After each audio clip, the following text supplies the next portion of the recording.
believe that the vast majority of the people of Texas are with us in this move. They simply cannot understand our retaining a speaker in the high position that he has while he is under 2 indictments. Whether he's guilty or innocent is beside the point. We're not seeking expulsion from the House per se. We simply feel that this matter should come before the House, and we feel that Speaker Mutscher should step down, but he hasn't. Therefore, we feel the House should have the right to act on it.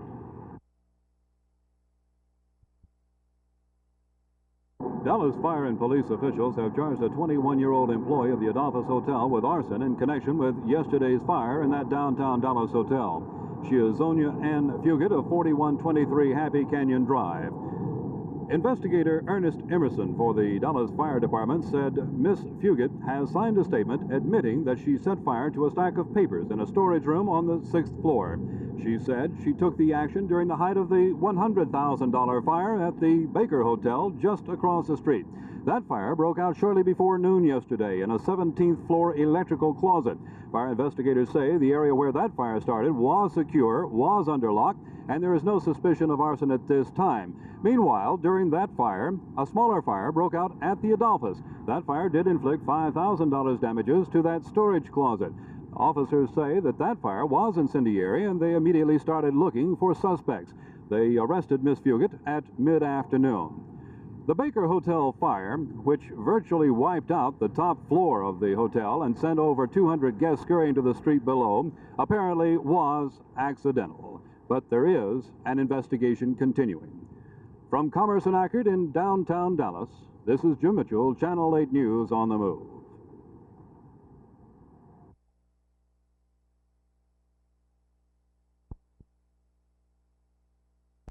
You have a family. Are you afraid for them? Yes, I am right now. What do you plan to do?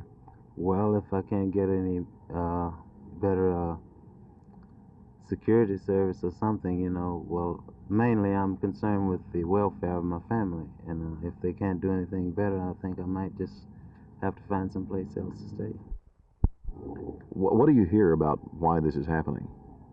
Well, the people are supposed to be protesting because the things aren't the way that they want them around here. You know, the rent's supposedly too high for them, and they didn't like it because certain things like the pool room and all would close at 10 and all this. I don't really understand what it is going on, but I know the fire got too close to my apartment last night.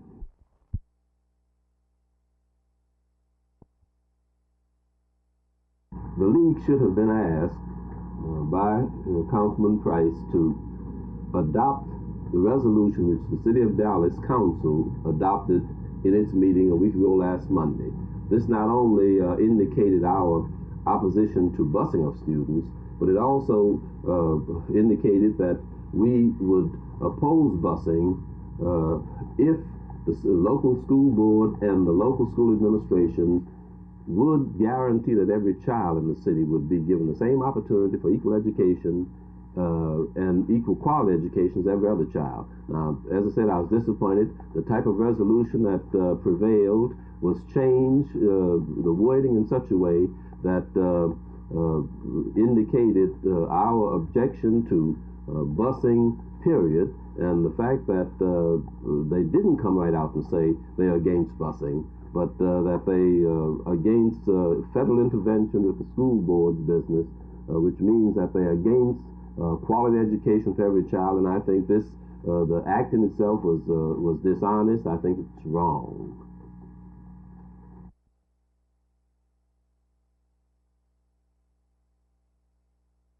I think the first thing is has to get the councils to approve it. The council approved it on November 1st, then this gives us something to go ahead with the new code and try to get it done in the 6 months period. This will involve give us more time. We can do more comprehensive study of the various sign problems and various approach to various way of dealing with this thing, and more technical studies and more legal analysis, and so that we can come out with an effective and fair ordinance.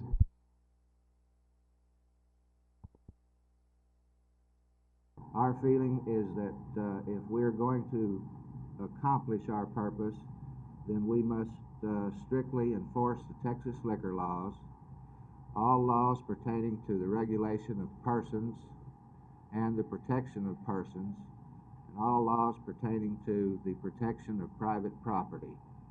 There will be in excess of 700 officers involved in the downtown area, and this is not to include support personnel. All told, we'll have something in excess of 900 people working this event. We expect quite a number of liquor violations. We expect a number of violations for public drunkenness. We expect some vandalism, although not much compared to our past year's experience, and probably some crimes against persons in the forms of affrays or assaults.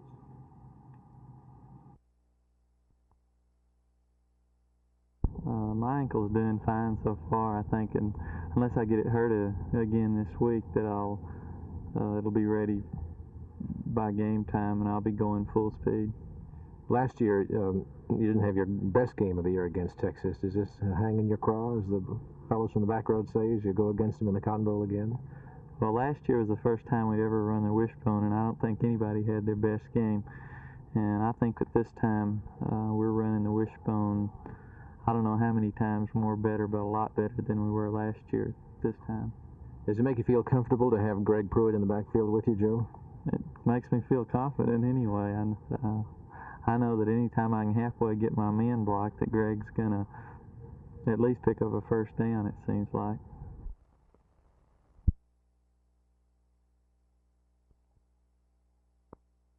I just kind of hope that we go into the game, thinking about things we have to do and how we have to execute, and then how we have to hold them down to as few points as possible and put as many points for us on the board as we can. And we're just going to try and do our best and hope things come out all right.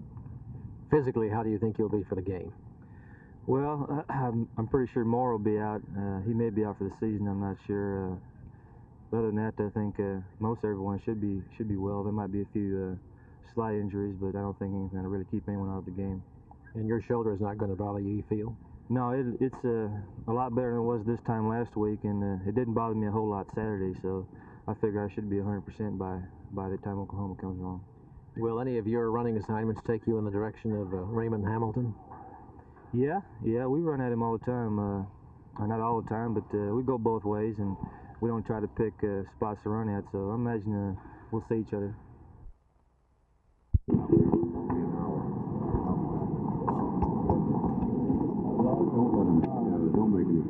Mr. Speaker, did they give you an early enough hearing?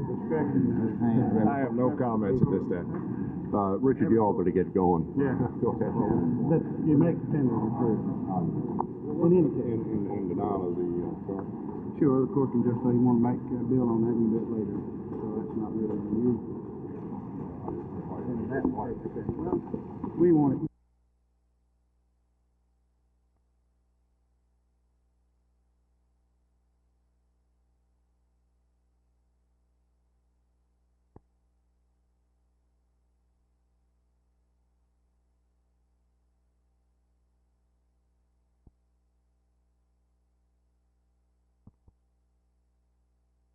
Justice is not moving as swiftly as House Speaker Gus Mutscher would like for it to. Judge Tom Blackwell today set January 10th as the trial date for Speaker Mutscher, his aide Rush McGetty, and Representative Tommy Shannon of Fort Worth.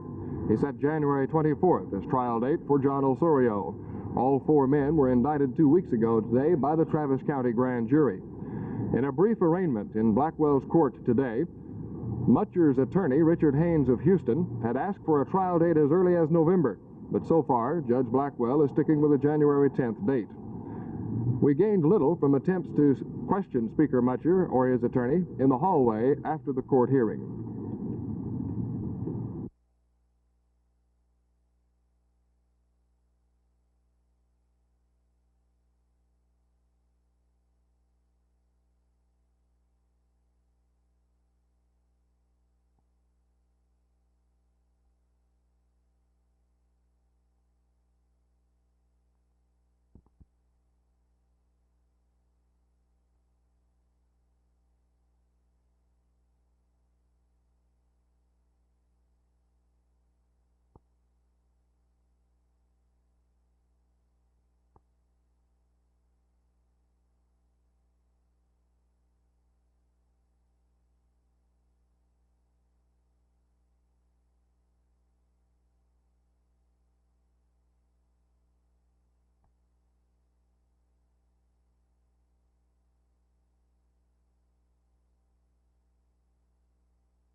Mr. Speaker,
the great Texas stock scandal was the center of attention again today here at the State Capitol building in Austin. For one thing, the House General Investigating Committee met, but it was behind closed doors. We had to depend on Chairman Minton Murray to tell us what happened.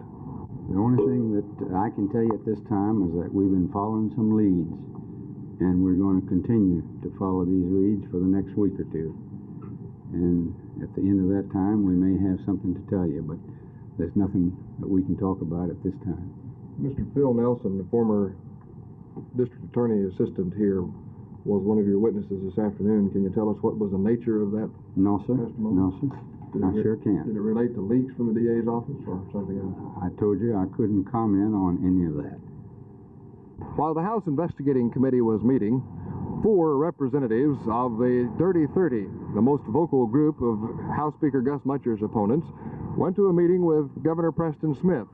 A rather unusual session in that newsmen were told ahead of time that they could sit in on the meeting, and it was held in the governor's reception room where there are television lights.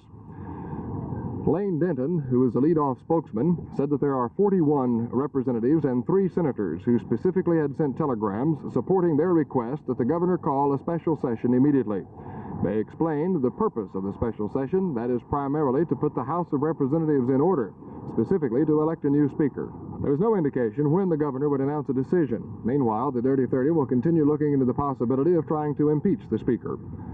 The day began with the speaker, his aide Rush McGetty, Representative Tommy Shannon, and John Osorio, all pleading innocent in district court to charges from the Travis County grand jury indictments 2 weeks ago. The judge set Osorio's trial for January 24th, and the other 3 January 10th. Mutscher's attorney had asked for his trial to be set in November. But so far, the January 10th date is the one set by the judge.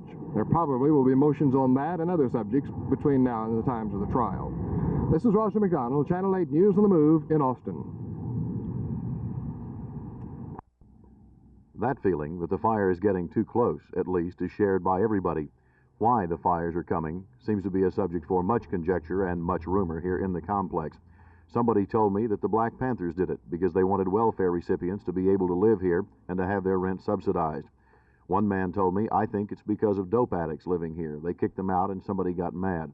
There was another report that just the problem was that people were being kicked out because their rent hadn't been paid. I asked a security guard here why it was. They don't talk to me, he said. They don't talk to me about anything. I asked another resident of the area what he thinks the situation is. He said, I don't know. It looks to me like these people are trying to live with the law of the jungle.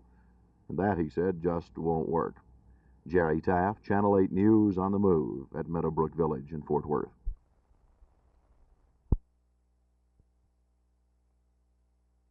This is going to be the game that's going to make or break us this year as far as the national ratings are concerned. Do you think you'll be a little looser at being a non-conference game with so much riding as opposed to, say, against Arkansas the next week?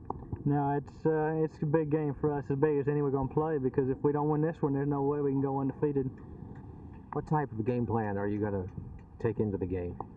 Well, we really just control the ball. As long as we're controlling the ball, we can keep it away from them.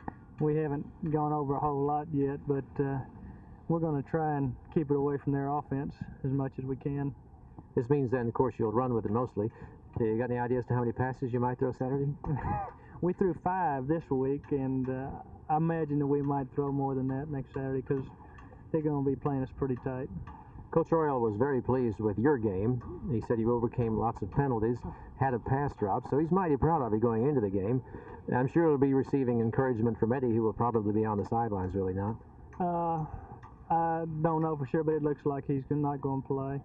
And I just hope we can keep it going. Like we moved the ball real well last week, and just a couple of things kept us from scoring the whole series that I was in. Every time we scored 4 out of 6, and like you said, a penalty stopped us one time and a drop pass stopped us another.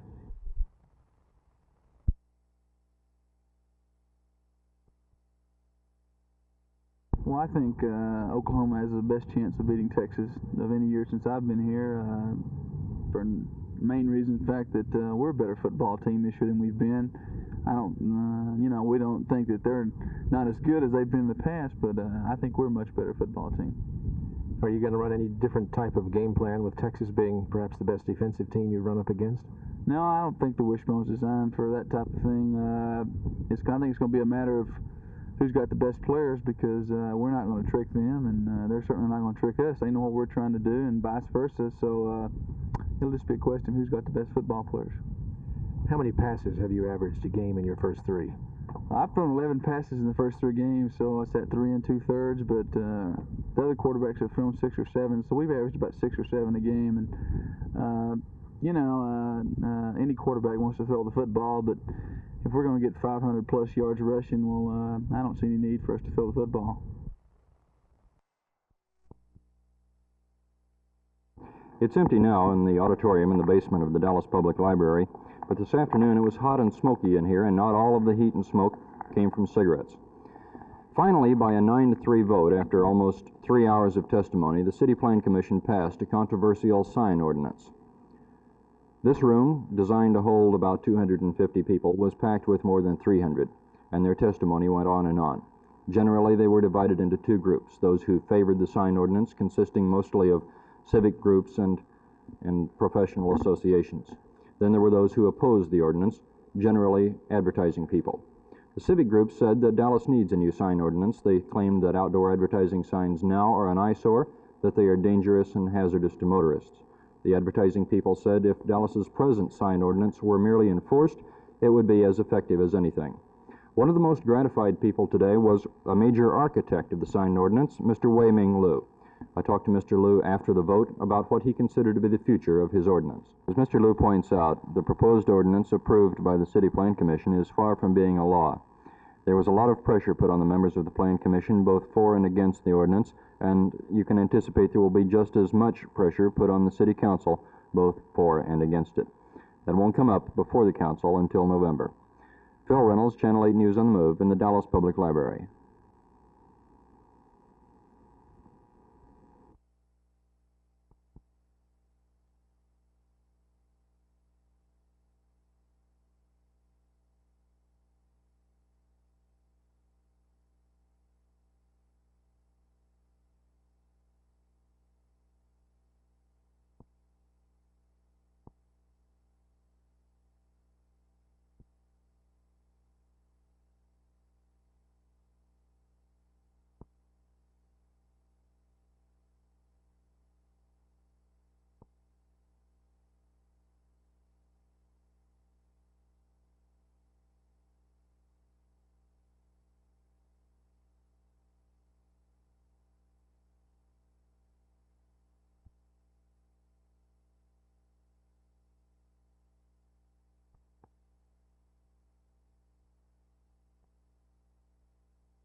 Well, Vern, actually, I'm looking forward to it very much. I only played in Washington here for 4 months.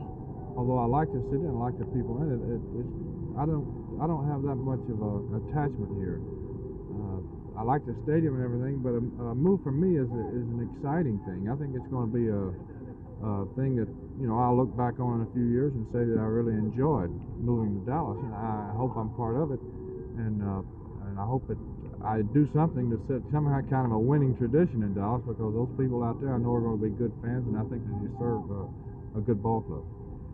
How much of an aspect of the game is the fan appreciation, attendance, and support? Does it really affect your play that much?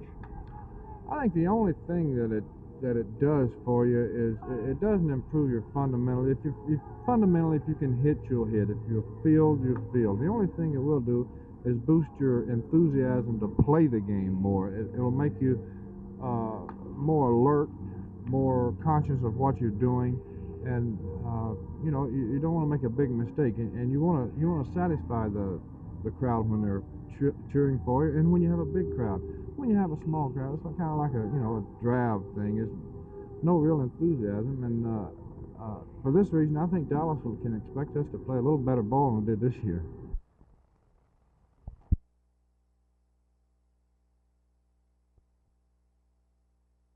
Well, Jerry, I think that when I went to camp, I was rather skeptical, really, of what we were going to come back with because of the Tidewater franchise. But in leaving camp on Monday, I was very encouraged with the hockey team that we're coming back with. We went undefeated in our last 4 games. We won 3 and tied 1. We were up against some pretty good competition, and I just think the boys played extremely well. We've got a lot of youth. You always have a lot of youth in the Central Hockey League. We have 9 players back from last year. We have 3 of them with more than a year's experience. They're going to have to learn in a hurry, a lot of them, especially the defensemen, because we have 6 defensemen. We have 4 of them are rookies. But I think all in all, they've come to play the game, and they showed me a lot against Denver, who was a much bigger and much more physical team than they were. Denver tried to get them to back off, and they wouldn't. They didn't allow them out of their own end in the first and third periods.